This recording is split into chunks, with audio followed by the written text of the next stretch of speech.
This is the Goa Arts and Literature Festival at International Centre Goa. Today we have with us a multifaceted personality. He is a historian, a biographer and a literary critic. Let's welcome Mr. Ivo de Figueirdo. So you have written several biographies on various people, one of which was Henrik Ibsen. So I wanted to know what interested you so much about him to write his biography. Well, the answer is a little bit boring, but it's the truth. I'm an historian by education, and I took assignment writing books, and then I, by my own choice, wrote a book about a completely unknown lawyer in Norway, which won the national award, and nobody knew me, nobody knew him. But the night of the award, the publisher came to me and said, "Do you want to write a new biography on Henrik Ibsen?" Which is a big deal in Norway, of course. It's like being asked to write a biography of Shakespeare in England. So they said, if you say yes, you will not be forgotten if you're a failure or a success, because if you write a biography of Henrik Ibsen, you will be remembered, but you don't want to be remembered like as a failure. So I needed one night to think of it, and of course I said yes. It was an offer I couldn't refuse. So I had no background in Ibsen really. And they said, "We give you 2 years," and I said, "I need 3 years," and I spent 4 years, because it's a big task to accomplish. Oh yes. And how did it feel to bag like one of the most prestigious awards in Norway?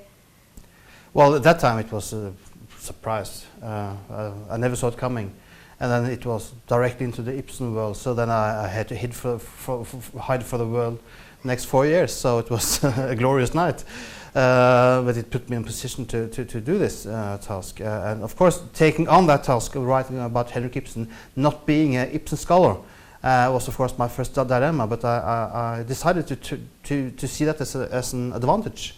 So I had read at that time 3 of Ibsen's plays maybe, so I decided I would not start by reading the plays, I would start by reading his letters, because I can have a new entrance into Ibsen.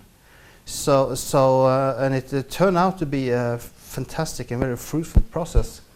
And the main difference between that biography and my first biography, I wrote a book about a man nobody has heard of. I was a pioneer. Now I should write a biography on a man that, well, there are hundreds of books about, and also several biographies. You have written several books on fascism and World War II.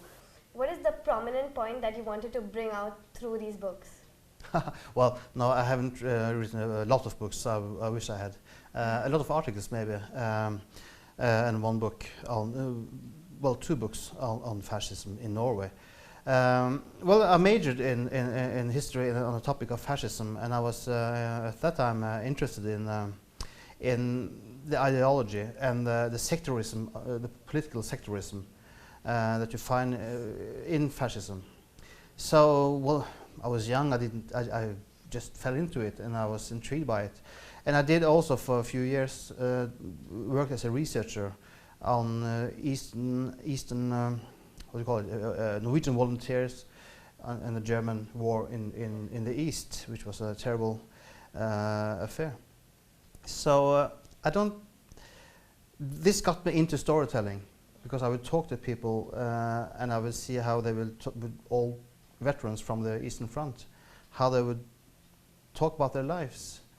The next thing I knew, I wrote this biography on a fascist leader in Norway, which is the book I won the award from. So in a way I started out as an academic, but as soon as I got results from my writing, I left academics.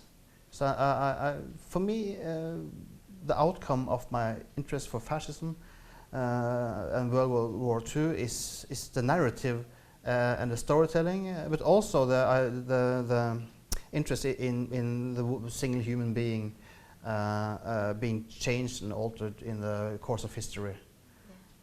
Yeah. Okay, so this is your first time at the festival, right? Yes. What are you looking forward to? Well, I'm very excited by my own presentation of Ibsen tomorrow, but aside of that, more important for me really is to meet people that know more about Goa and myself. So I'm also researching here. Of course I am. There's so many people that know about aspects of Goan history and also Goan diaspora history. And where are they all at the same place, if not here? Also, it's difficult from Norway to get access to all those articles, and it's a great distance between these two countries. So I'm taking notes all the time and getting addresses and literature suggestions. So I think that will be the most important thing that I get out of it. Also, to of course, just being here, you understand so much more of what it's all about when you meet people and the way they talk, the way they see things. That's what you learn from. Okay, thank you, and good luck on your presentation tomorrow. Thank you very much. This is Tanisha at the 6th edition of the Goa Arts and Literature Festival. Thank you.